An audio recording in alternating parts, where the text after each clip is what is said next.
اخلاص کا تعارف، مقام نزول۔ سورہ اخلاص ایک قول کے مطابق مکی اور ایک قول کے مطابق مدنی ہے۔ آیات، کلمات اور حروف کی تعداد، اس صورت میں 1 رکوع، 4 آیتیں، 15 کلمے اور 47 حروف ہیں۔ سورہ اخلاص کے اسماء اور ان کی وجہ تسمیہ، مفسرین نے سورت کے تقریباً 20 نام ذکر کیے ہیں، ان میں سے 4 نام یہاں ذکر کیے جاتے ہیں۔ نمبر 1، اس سورت میں اللہ تعالیٰ کی خالص توحید کا بیان ہے، اس وجہ سے اسے سورہ اخلاص کہتے ہیں۔ نمبر 2، اس سورت میں یہ بتایا گیا ہے کہ اللہ تعالیٰ ہر نقص و عیب سے بری اور ہر شریک سے پاک ہے، اس مناسبت سے اسے سورہ تنزیہہ کہتے ہیں۔ نمبر 3، جس نے اس سورت سے تعلق رکھا وہ غیروں سے الگ ہو جاتا ہے، اس لیے اسے سورہ تجرید کہتے ہیں۔ نمبر 4، اسے پڑھنے والا جہنم سے نجات پا جاتا ہے، اس بنا پر اسے سورہ نجات کہتے ہیں۔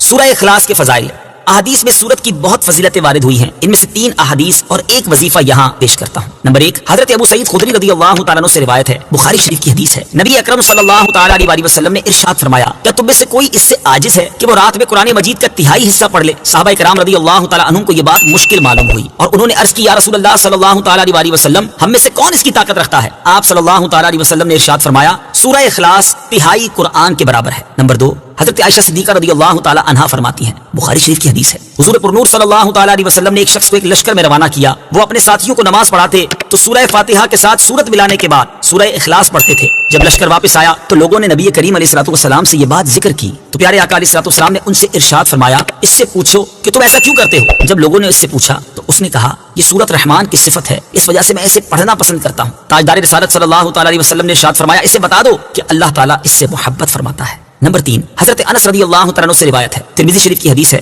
ایک شخص نے سید عالم صلی اللہ تعالیٰ علیہ وسلم سے عرض کی کہ مجھے اس سورت سے بہت محبت ہے، ارشاد فرمایا، اس کی محبت تجھے جنت میں داخل کر دے گی۔ نمبر 4، تفسیر ساوی میں لکھا ہے کہ جو شخص گھر میں داخل ہوتے وقت سلام کرے اور اگر گھر خالی ہو تو حضور اقدس صلی اللہ تعالیٰ علیہ وسلم کو سلام کرے اور ایک بار قل هو اللہ پڑھ لیا کرے تو انشاءاللہ فقر و فاقہ سے محفوظ رہے گا، اور یہ بہت مجرب عمل ہے۔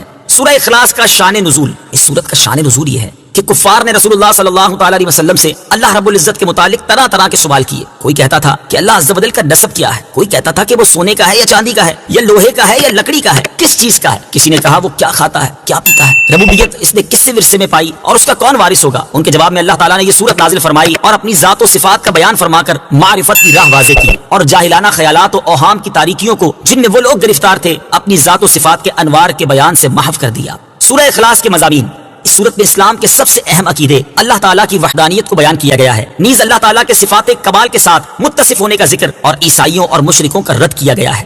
سورہ ابو لہب کے ساتھ مناسبت، سورہ اخلاص کی اپنے سے ماقبل سورت لہب کے ساتھ مناسبت یہ ہے کہ دونوں سورتوں کی آیات کے آخر کا وزن ایک جیسا ہے۔ بسم اللہ الرحمن الرحیم، ترجمہ، اللہ کے نام سے شروع جو نہایت مہربان رحمت والا ہے۔ قل هو اللہ احد اللہ الصمد لم یلد ولم یولد ولم یکن له کفوا احد۔ ترجمہ، تم فرماؤ وہ اللہ ایک ہے، اللہ بے نیاز ہے، نہ اس نے کسی کو جنم دیا اور نہ وہ کسی سے پیدا ہوا اور کوئی اس کے برابر نہیں۔ قل هو اللہ احد، تم فرماؤ وہ اللہ ایک ہے۔ تفسیر صراط الجنان میں ہے، عرب میں کفار کی بہت سی قسمیں تھیں، دہریہ، مشرک، اللہ تعالیٰ کی صفات کے منکر اور اللہ تعالیٰ کے لیے اولاد ماننے والے وغیرہ۔ اس صورت میں ان سب کی تردید ہے۔ هو اللہ فرمانے میں دہریوں کی تردید ہے، احد فرمانے میں مشرکین کا مکمل رد ہے، اور اگلی آیات میں بقیہ کفار کا رد ہے۔ ارشاد فرمایا کہ وہ اللہ ایک ہے، یعنی ربوبیت اور الوہیت میں عظمت و کمال کی صفات کے ساتھ موصوف ہے، اس کی نہ کوئی مثل ہے، نہ نظیر اور نہ شبیہ، اس کا کوئی شریک نہیں۔ اللہ الصمد، اللہ بے نیاز ہے۔ تفسیر صراط الجنان میں ہے، ارشاد فرمایا کہ اللہ تعالیٰ ہر چیز سے بے نیاز ہے، نہ کھائے نہ پیے، ہمیشہ سے ہے اور ہمیشہ رہے گا، کسی کام میں کسی کا حاجت مند نہیں۔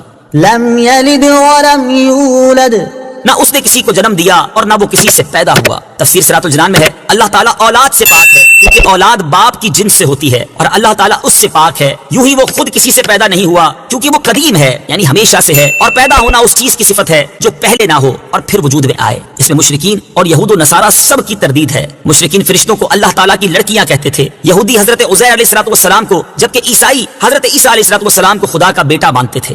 ولم یکن له کفوا احد، اور کوئی اس کے برابر نہیں۔ تفسیر صراط الجنان میں ہے، یعنی نہ ذات میں نہ صفات میں، کیونکہ وہ واجب ہے، خالق ہے، باقی سب ممکن مخلوق اور حادث ہیں۔ اس کی صفات ذاتی، قدیم، غیر محدود ہیں، جبکہ مخلوق کی صفات عطائی، حادث اور محدود ہیں۔ سورہ فلق، سورہ فلق کا تعارف، مقام نزول، ایک قول یہ ہے کہ سورہ فلق مدینہ منورہ میں نازل ہوئی اور ایک قول یہ ہے کہ مکہ مکرمہ میں نازل ہوئی ہے۔ پہلا قول زیادہ صحیح ہے کیونکہ اس کے شان نزول سے اسی کی تائید ہوتی ہے۔ آیات، کلمات اور حروف کی تعداد، اس صورت میں ایک رکوع، 5 آیتیں، 23 کلمات اور 74 حروف ہیں۔ فلک نام رکھنے کی وجہ، فلک کے کئی معنی ہیں اور یہاں اس سے مراد صبح ہے، اور چونکہ اس صورت کی پہلی آیت میں یہ لفظ موجود ہے اس مناسبت سے اسے سورہ فلک کہتے ہیں۔ سورہ فلک اور سورہ والناس کے فضائل، احادیث میں سورہ فلک اور سورہ والناس کے بہت فضائل بیان کیے گئے ہیں۔ ان میں سے 3 فضائل سماعت فرمائیے۔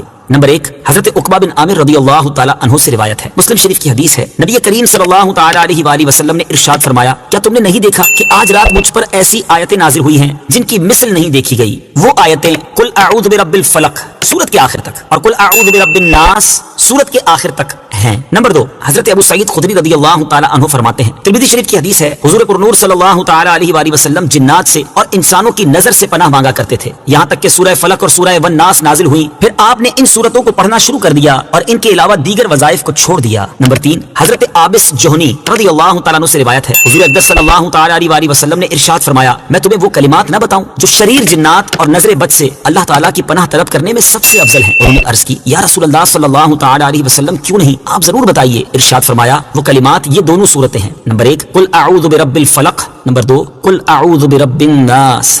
سورہ فلق اور سورۃ الناس کا شان نزول، یہ سورت اور سورۃ الناس جو اس کے بعد ہے اس وقت نازل ہوئی جبکہ لبید بن عاصم یہودی اور اس کی بیٹیوں نے حضور پرنور صلی اللہ تعالی علیہ وآلہ وسلم پر جادو کیا اور حضور اکرم صلی اللہ تعالی علیہ وسلم کے جسم مبارک اور ظاہری اعضاء پر اس کا اثر ہوا، البتہ دل، عقل اور اعتقاد پر کچھ اثر نہ ہوا۔ چند دنوں بعد حضرت جبریل علیہ الصلوۃ والسلام آئے اور انہوں نے عرض کی، ایک یہودی نے آپ صلی اللہ تعالی علیہ وآلہ وسلم پر جادو کیا ہے اور جادو کا جو کچھ سامان ہے وہ فلاں کنویں میں ایک پتھر کے نیچے دبایا ہوا ہے۔ رسول کریم صلی اللہ تعالی علیہ وآلہ وسلم نے حضرت علی المرتضیٰ کرم اللہ تعالی وجہہ الکریم کو بھیجا اور انہوں نے کنویں کا پانی نکالنے کے بعد پتھر اٹھایا تو اس کے نیچے سے کھجور کے درخت کے نرم حصے سے بنی ہوئی تھیلی برآمد ہوئی جس میں حضور اقدس صلی اللہ تعالی علیہ وسلم کے وہ منہ مبارک جو کنگھی سے برآمد ہوئے تھے اور نبی کریم صلی اللہ تعالی علیہ وسلم کی کنگھی کے چند دندانے اور ایک ڈورا یا کمان کا چلہ جس میں 11 گرہیں لگی تھی اور ایک موم کا پتلا تھا جس میں 11 سوئیاں چبھی ہوئی تھیں۔ یہ سب سامان پتھر کے نیچے سے نکالا اور حضور پرنور صلی اللہ تعالی علیہ وآلہ وسلم کی خدمت میں حاضر کیا گیا۔ اللہ تعالیٰ نے یہ دونوں صورتیں نازل فرمائیں۔ ان دونوں صورتوں میں 11 آیتیں ہیں، 5 سورہ فلق میں اور 6 سورہ ناس میں۔ ہر ایک آیت کے پڑھنے کے ساتھ ایک ایک گرہ کھلتی جاتی تھی یہاں تک کہ سب گرہیں کھل گئیں اور حضور پرنور صلی اللہ تعالی علیہ وسلم بالکل تندرست ہو گئے۔ تعویذات اور عملیات سے متعلق ایک شرعی مسئلہ، یہاں ایک مسئلہ ذہن نشین رکھیں کہ وہ تعویذ اور عملیات جن میں کفر یا شرک کا کوئی کلمہ نہ ہو جائز ہیں، خاص کر وہ عمل جو آیات قرآنیہ سے کیے جائیں یا احادیث میں وارد ہوئے ہوں۔ حدیث شریف میں ہے کہ حضرت اسماء بنت عمیس رضی اللہ تعالی عنہا نے عرض کی، یا رسول اللہ صلی اللہ تعالی علیہ وآلہ وسلم، جعفر کے بچوں کو جلد جلد نظر ہوتی ہے، کیا مجھے اجازت ہے کہ ان کے لیے عمل کروں؟ حضور پرنور صلی اللہ تعالی علیہ وسلم نے اجازت دی۔ سورہ فلق اور سورۃ الناس کے شان نزول سے حاصل ہونے والی معلومات، اس سورت اور اس کے شان نزول سے 4 باتیں معلوم ہوئیں۔ نمبر 1 جادو اور اس کی تاثیر حق ہے۔ نمبر 2 نبی کے جسم پر جادو کا اثر ہو سکتا ہے جیسے تلوار، تیر اور نیزے کا، یہ اثر شان نبوت کے خلاف نہیں، ہاں ایسا اثر نہیں ہو سکتا کہ جس سے نبوت کے متعلقہ امور میں خلل آئے۔ حضرت موسیٰ علیہ السلام کے مقابلے میں جادوگر بالآخر اس لیے فیل ہوئے کیونکہ وہاں جادو سے معجزے کا مقابلہ تھا، ورنہ حضرت موسیٰ علیہ السلام کے خیال پر بھی اس جادو نے اثر کیا کہ ان کو خیال ہوا کہ یہ لاٹھیاں رسیاں چل رہی ہیں، جیسا کہ قرآن پاک میں ہے، يخيل إليه من سحرهم أنها تسعى۔ ترجمہ، ان کے جادو کے زور سے موسیٰ کے خیال میں یوں لگی کہ وہ دوڑ رہی ہیں۔ نبی کریم صلی اللہ تعالی علیہ وآلہ وسلم کے خیال پر بھی یہی اثر ہوا تھا۔ نمبر 3 جادو کو دور کرنے میں سورہ فلق اور سورہ ناس میں خصوصی تاثیر ہے۔ نمبر 4 جادو، ٹونا اور عملیات و اثرات اور بیماریوں کو ختم کرنے کے لیے قرآن پاک کی سورتوں اور آیتوں کو استعمال کیا جا سکتا ہے جیسا کہ اوپر بیان ہوا، اور خود بخاری شریف میں سورہ فاتحہ کو اس مقصد کے لیے استعمال کرنے کا بیان موجود ہے۔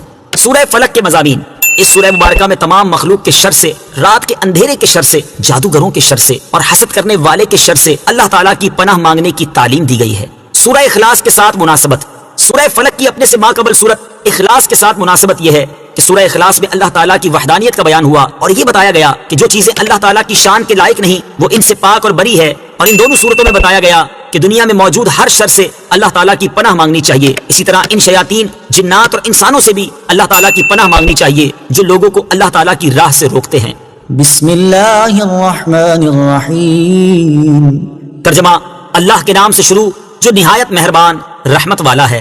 قل اعوذ برب الفلق من شر ما خلق ومن شر غاسق اذا وقب ومن شر النفاثات في العقد ومن شر حاسد اذا حسد۔